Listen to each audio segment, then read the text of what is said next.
Hello, this is Rhiannon Shearer for Unit 6, discussing the differences between in NoSQL and relational databases, as well as whether or not I think relational databases will go away anytime soon. So just as fair warning, this is a bit of a soapbox of mine, so I'll apologize in advance. I don't think technology becomes extinct. I think, at least not in its entirety. I believe it's iterated upon. So no, I do not believe relational databases will go away now or anytime soon and be replaced by NoSQL, or otherwise known as not only SQL, or not only SQL. But they could easily change in the way they are interacted with. So what I mean by that, and first to track back to what relational databases kind of are, and the power of them is the same as what is also their downfall. So to build a relational database today, we must complete a whole conceptual and logical database design. We have to carefully map out entity and attributes associated with the data that we're going to store inside of that database. And in the software development lifecycle, this requires all parties that are building and are going to put in data and are going to retrieve data to get on the same page to understand the data types and scenarios in which it's going to be used in order to do the structure and build it and normalize it into 3NF. So then when iterating on existing databases, not only is the new data being added, but it also must be mapped against all the existing entities and attributes, and those may even need to be refactored. So if you're going to store 3 values in a field, whereas you were previously only storing 2, you may actually have to refactor the existing database.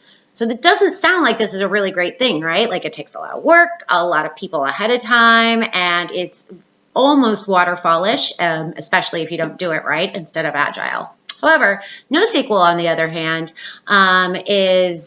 doesn't require the complex data schemas ahead of time that the relational database does. And so that would seem to be a much better solution. It's faster, it's more flexible. But what it also means is that you face the potential of data integrity loss. So going back to where everybody's mapping out entities and attributes and normalizing the database, they're making sure that name fields, for instance, that are like your first name, there's not 2 different places that those are being stored in. They're all being stored in the same place. Now, the good thing is that it does allow, NoSQL allows for rapid development in a cloud-friendly way. And if you're not as concerned about the integrity of the data itself, then it's a faster, more flexible way of creating a database. But faster and flexible, again, that sounds really great, right up until you are trying to analyze that data. So if everything's mapped against specific fields and attributes, then what you're able to do is know which of those fields to call and what types of attributes are contained with that data, so that you are able to say, when you're querying data, give me all of this and give me a count of all of these things. But if first name is being stored in 2 different places, like it would be potentially with NoSQL, then you don't know to call both of those places to do that analysis. And because data is the new gold, or data is the new oil, data is the thing that people sell as a commodity now, it is so important to have that data accurate.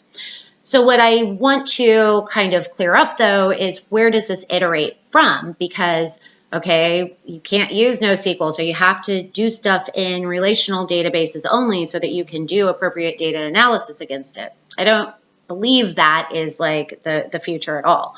I think that these technologies will actually merge, whether that be a relational database that has pointer records to the more object-oriented NoSQL database, or that be a NoSQL database that's on the front end that is going to point various records to a relational database in order to query. That's just one way that I could see, depending upon what you need, the fast speed associated with NoSQL on the front end, or you need the data integrity on your front end. Whichever one it might be, that would be the one that is placed at the forefront, closest to the user, and then everything else is mapped back against the other type of database. I don't think that these are 2 independent entities.